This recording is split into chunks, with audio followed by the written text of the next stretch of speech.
For a school that nurtures your child's academic, spiritual, and personal growth, Andalusia Academy International School, where your child's future is our priority. We offer comprehensive education levels, kindergarten, Pearson I Primary Certificate, secondary and Pearson IGCSE certificates. We are a school that emphasizes in the Deen and Dunya. It's integrated in that on the side of Islamic studies, we have Quran, we have Hadith, we have Arabic. And then, of course, in the secular side, we have all the subjects. We focus on student-centered learning, where we engage our students in different levels.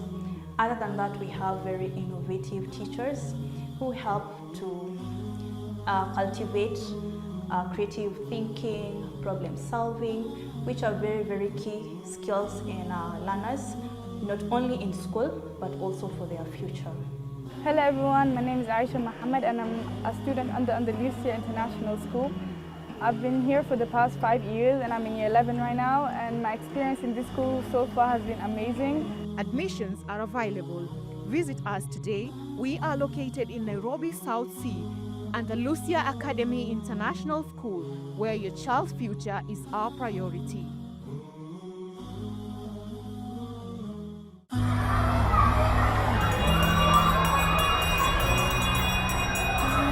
Welcome back to our today's episode. My name is Chakasim. I'm a teacher of Maths and Chemistry, and I teach at Andalusia Academy. Today we begin a chapter on the alcohols. Last time we did a chapter on alkanes. It's a rather subtopic on the alkanes, alkenes, hydrocarbons, and the crude oil. Now in our last episode, we stopped at the alcohols. We are done the combustion part. We finished on the combustion part. And today we need to narrow down our discussion on the part on the oxidation. And we said that on the combustion part, we said that when the alcohols burns in excess oxygen, we form water and carbon dioxide. And I think I gave an equation last time about what happens. Now we need to narrow down our discussion on the oxidation. And last time we said that when the alcohols are oxidized by the strong oxidizing agents, that is the potassium manganate 7 and the potassium dichromate 6, we form carboxylic acids and water. And we say that during the reaction, there's what we call a color change. A color change takes place. For example, the potassium manganate 7, when oxidation has been done, changes color from purple to colorless, while the potassium dichromate 6 changes the color from orange to green. And that's a proof of the oxidation reaction. We can now be able to say that oxidation reaction has taken place because we are able to observe a color change. So I'll narrow down and say in a few notes, I will say that alcohols are oxidized. Alcohols are oxidized by strong oxidizing agents.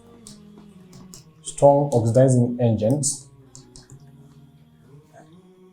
in the presence of dilute sulfuric acid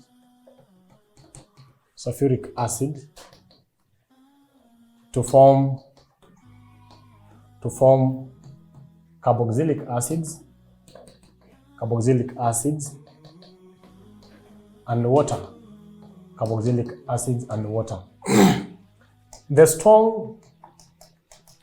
strong oxidizing agents include one, we have potassium manganate 7 and we have potassium dichromate 6. All these must be used together with dilute sulfuric acid. This sulfuric acid is actually a catalyst that speeds up the rate of reaction.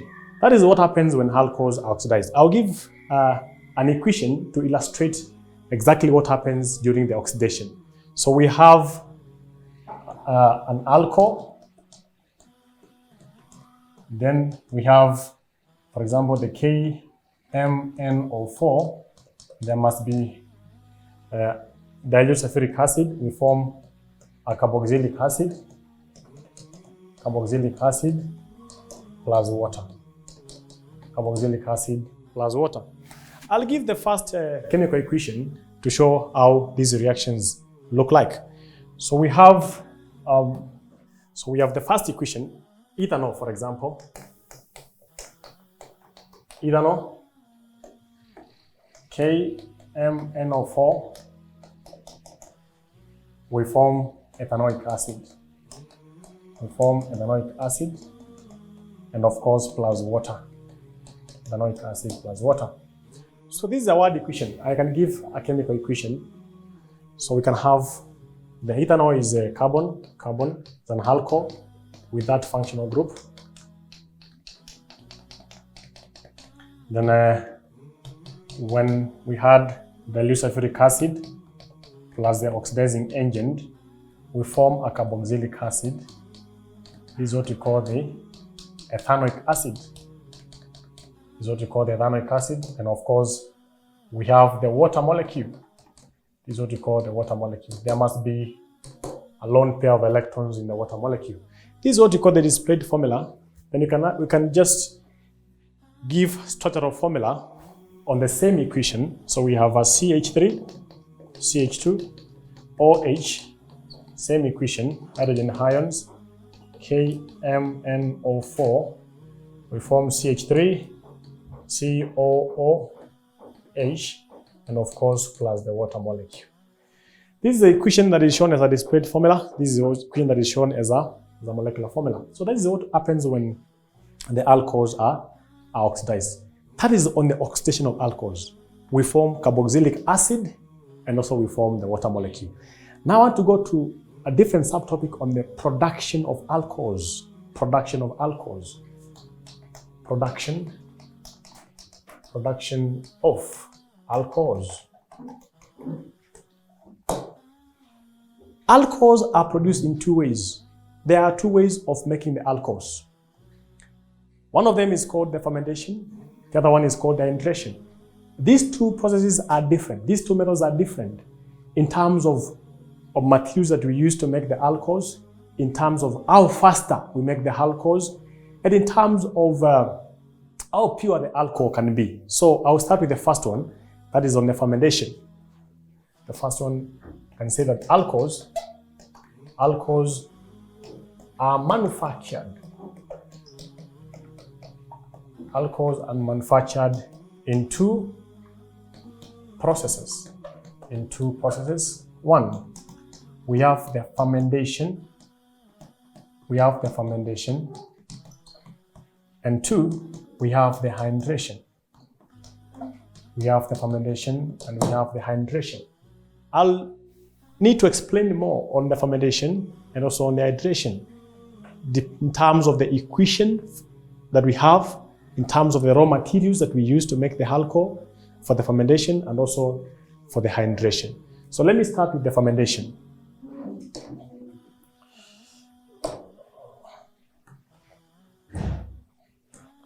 So the first one is fermentation. And in fermentation process, I'll just say that the alcohol is basically produced from the renewable sources of energy. For example, we use the sugar is fermented in presence of the anaerobic conditions. We also have the yeast, which is used to ferment the sugar to form the alcohol. And also we have the temperature should be between 30 to 40 degrees Celsius. Temperature cannot be low because if it's very low, the yeast enzyme will not be able to ferment the sugar to form the alcohol. At the same time, when the temperature is very high, above 30, the yeast enzyme, remember that the yeast is alive, the yeast enzyme is denatured by the high temperature. So we must keep the temperature at optimum conditions to ensure that the sugar is able to be fermented to form the alcohol. So I would say that the raw materials, actually the sugar which is our glucose, is fermented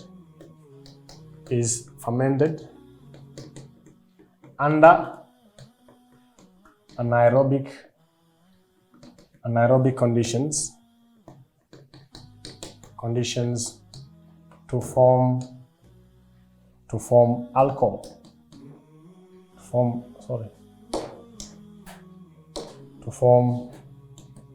alcohol, which is actually our ethanol.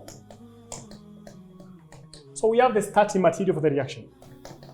Starting materials. Starting materials. We have one. We have the sugar or the glucose. We have the temperature of about 30 degrees Celsius to 40 degrees Celsius. Then we have the yeast enzyme. We have the yeast enzyme. Then again we have the anaerobic conditions. We have the anaerobic conditions. So basically this is about the fermentation. You ferment the glucose and you end up forming the alcohol. So here is the equation for the reaction. So we have, this is the glucose, C6H12O6. This is our glucose. This glucose is fermented. You must put all these conditions in the arrow or on the arrow to show the fermentation reaction. So of course we have the yeast, 30 degrees Celsius, and we have the other conditions. So we form the alcohol, that is the ethanol, CH3CH2OH, and of course we must produce carbon dioxide. Carbon dioxide is a gas that is produced during the fermentation process. And actually you can be able to check after some time, the bubbles that are being produced shows the presence of carbon dioxide. And again, you can be able to smell the smell of all the alcohols. All the alcohols have a characteristic smell. So you can be able to tell that at the end of the day, you have formed your alcohol. This is what we call this is ethanol. That is ethanol. So that is all on the fermentation. The next part is on the hydration. So this is the first method of making the alcohols. Second method is called the hydration. It's called the hydration.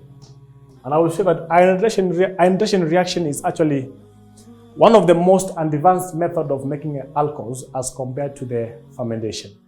And therefore, this one involves, it's actually a continuous process. It involves the reaction of alkenes with a steam to form alcohols. So we shall say that, and of course, it also has its own conditions, just like the fermentation reaction. So we shall say that this is a process.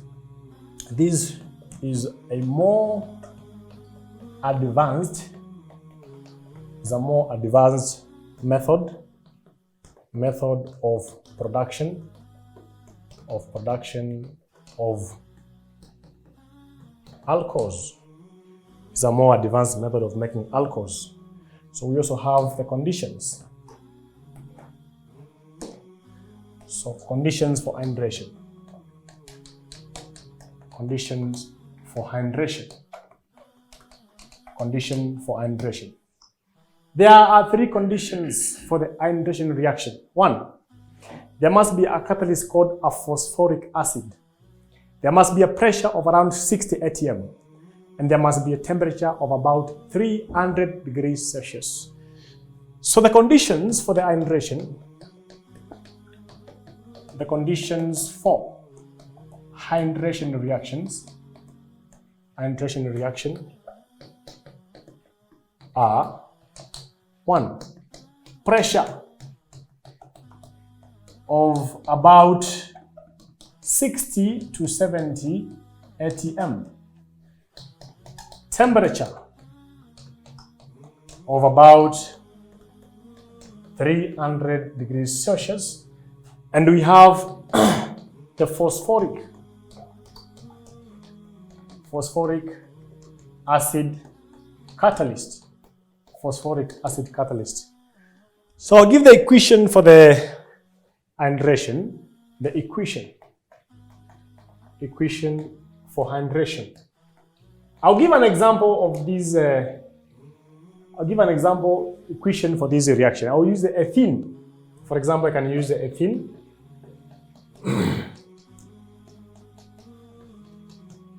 and of course plus water. This water is actually in gaseous state.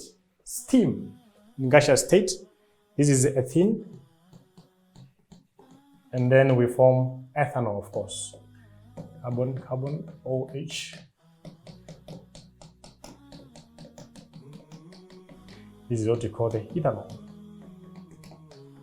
So there is a word of a difference between the hydration and the fermentation, ranging all the way from the conditions and also the starting materials. For example, for the fermentation, we said the starting materials include the glucose, the yeast.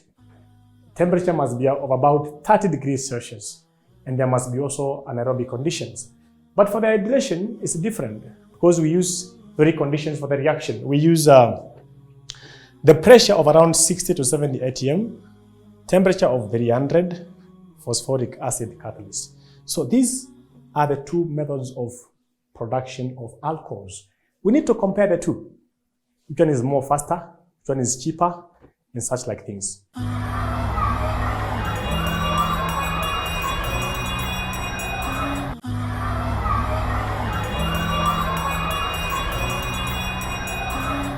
So comparison between the two processes. So comparison.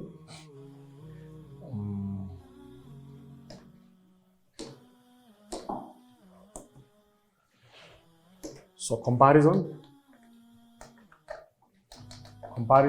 between fermentation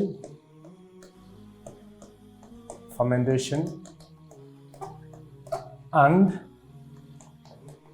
hydration. Comparison between fermentation and hydration. So we have the fermentation. Then we have the hydration. Let's compare the two.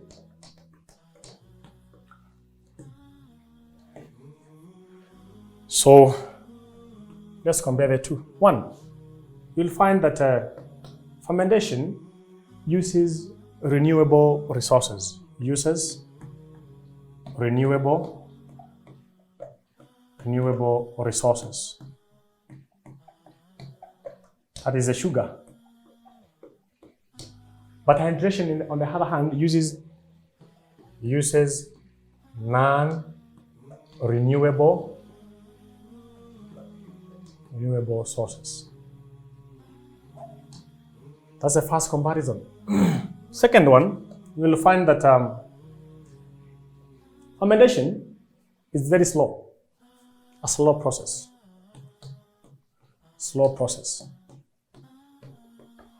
This one is a faster process, faster or a quicker process.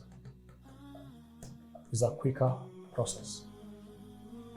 Third comparison is that you find that for the fermentation, the alcohol is kind of impure alcohol produced. But for the hydration, pure alcohol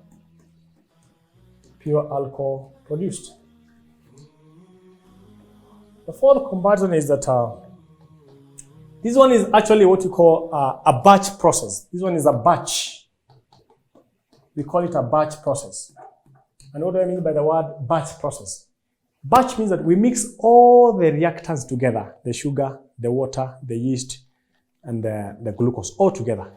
So it's a batch process. This one is on the other hand, hydration is a continuous process. This one is a continuous process. And continuous actually here means that a thin gas is passed over a stream of water molecule or a steam, and at the end of the day we end up forming the alcohol. So a continuous process. Then fifth comparison is that this one is a cheaper process, by the way. Is a cheaper process. Yes, because the sugar, the yeast are readily available. But this one is an expensive process. expensive process. So those are the comparison between these different methods of making the alcohols. Now, when the chapter began, we learned about, we started with the introduction to organic chemistry. We did the crude oil, we did the hydrocarbons, we did the alkanes, we did the alkenes, we have done the alcohol. And now we need to go to the 6th subtopic, which is on the carboxylic acids. So the 6th subtopic is carboxylic acids. Carboxylic acids. So this is our 2nd subtopic, that is on the carboxylic acids. Carboxylic acids. And we have seen in our previous chapter that carboxylic acids are made by oxidation of alcohols. So when alcohols are oxidized by strong oxidizing agents, we form carboxylic acids. So I'll say that all the carboxylic acids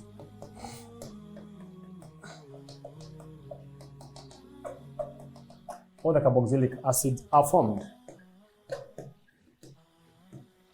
by oxidation of alcohols.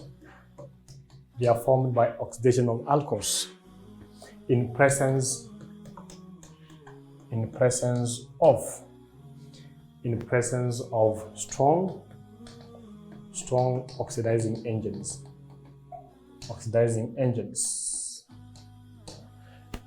So the functional group of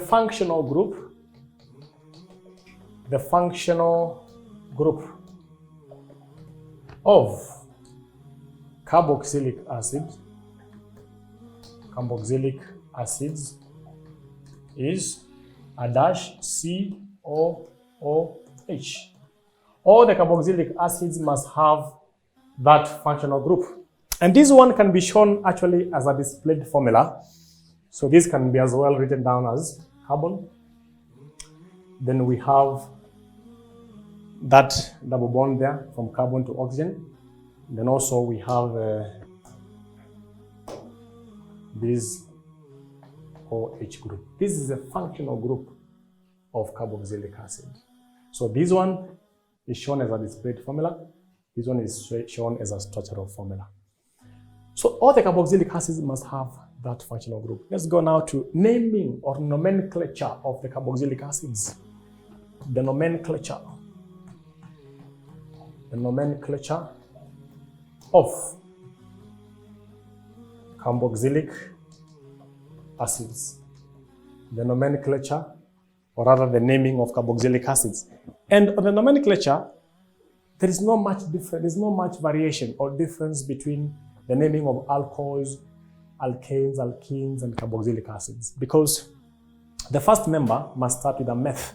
A meth is a first member, then eth, second member, and so on and so forth. So I need to now highlight the naming of carboxylic acids. And I'll start with the name. I will go to the structural formula.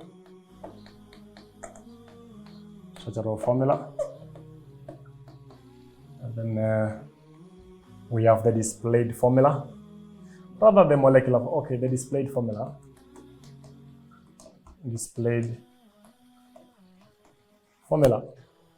So, as we have said, the first member is a meth. And because they're carboxylic acid, they must end with -ic. For example, methanoic. They must end with the oic, methanoic acid. That's the first member. Meth stands for one carbon atom. And I must start first by writing down the functional group of all the carboxylic acids. Then every carbon atom must have 4 covalent bonds. So the functional group of carboxylic acids, and because meth stands for one carbon atom, the first carbon atom is already captured in the functional group. So what you need to add in this functional group is only the hydrogen atom. So this is a displayed formula of the carboxylic acid. And we said last time when we had a discussion is that if you understand how to draw the displayed formula, you can easily be able to write down the structural formula and the molecular formula. So from the displayed formula, I want to write down the structural formula. So this is hydrogen, we have carbon, and we have 2 oxygens, and the H at the end. That is the structural formula of methanoic acid. Second member will be ethanoic acid. Ethanoic acid. F stands for the 2 carbon atoms. I must start first by writing down the functional group. So this is the functional group of the carboxylic acids. Then I need to have 1 more carbon left. 1 more carbon left. So I can attach the other carbon there. Then I need to ensure that every carbon atom has 4 covalent bonds. This is the displayed formula of carboxylic acids, which is ethanoic acid. From here, we can easily go to structural formula. This is the CH3, then COOH, that is ethanoic acid. And last one, we can have the propanoic acid. Propanoic acid. 3 carbons start with the functional group. That is the functional group. Then we need 2 more carbons. So this is, so we need 2 more carbons. Carbon and carbon. H. That is a propanoic acid. So from here we'll have CH3, CH2, COOH. That is a structural formula of the propanoic acid. And many, many more. We have many carboxylic acids. From here we'll have propanoic acid, butanoic acid, pentanoic acid, hexanoic acid, heptanoic acid, octanoic acid, and so on. So I need to stop at the propanoic acid. Then I need to check on the chemical properties of carboxylic acids. Chemical properties of carboxylic acids. So we have the chemical properties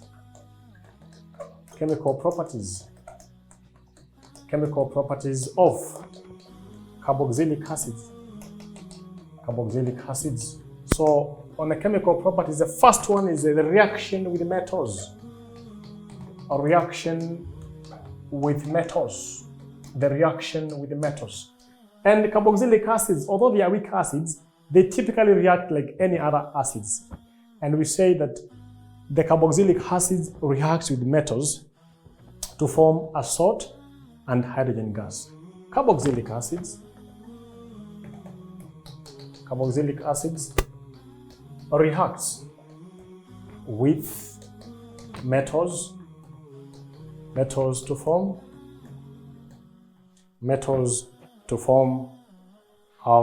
salt and hydrogen gas. To form a salt and hydrogen gas. I'll give an example of this reaction. So we can have a metal like magnesium, for example. Magnesium plus, let's say, methanoic acid, HCOOH. We end up forming magnesium methanoate. Form magnesium methanoate, which is Mg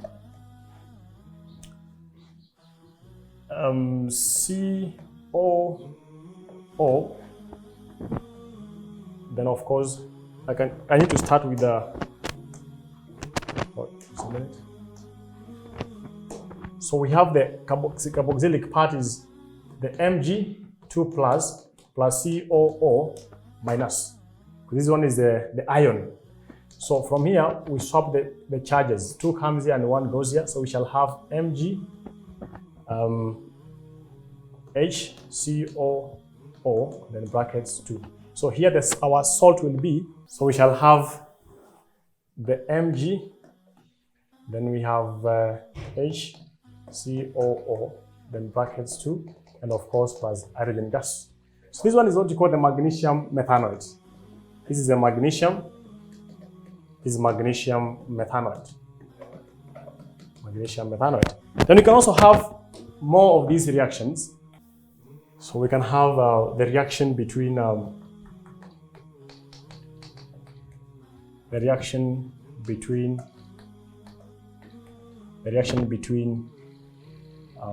magnesium and ethanoic acid.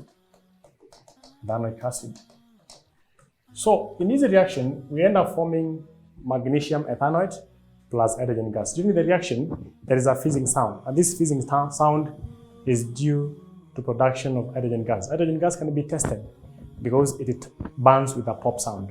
So this is the ethanoic acid, CH3COOH.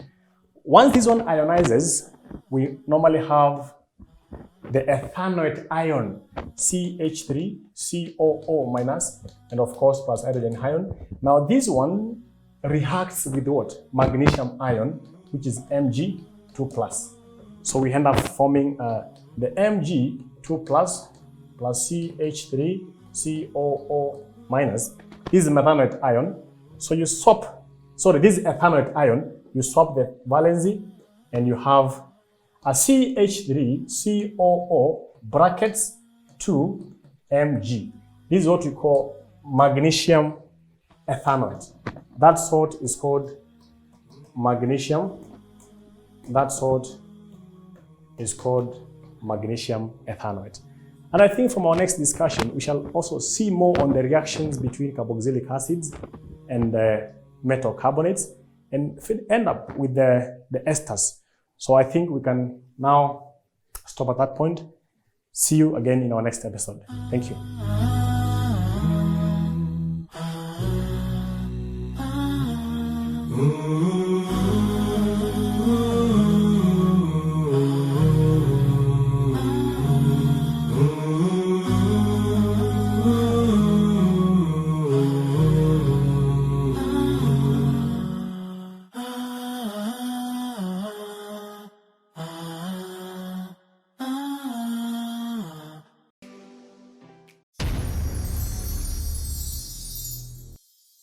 Are you looking for a school that nurtures your child's academic, spiritual, and personal growth? Andalusia Academy International School, where your child's future is our priority. We offer comprehensive education levels, kindergarten, Pearson I Primary Certificate, secondary and Pearson IGCSE Certificate. We are a school that emphasizes in the Deen and Dunya.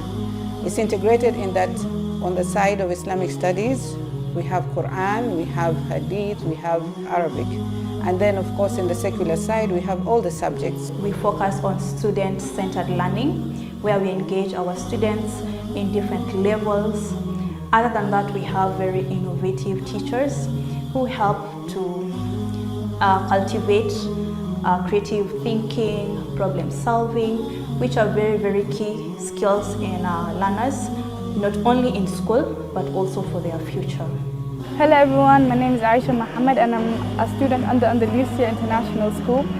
I've been here for the past 5 years and I'm in year 11 right now, and my experience in this school so far has been amazing. Admissions are available. Visit us today. We are located in Nairobi, South Sea, Andalusia Academy International School, where your child's future is our priority.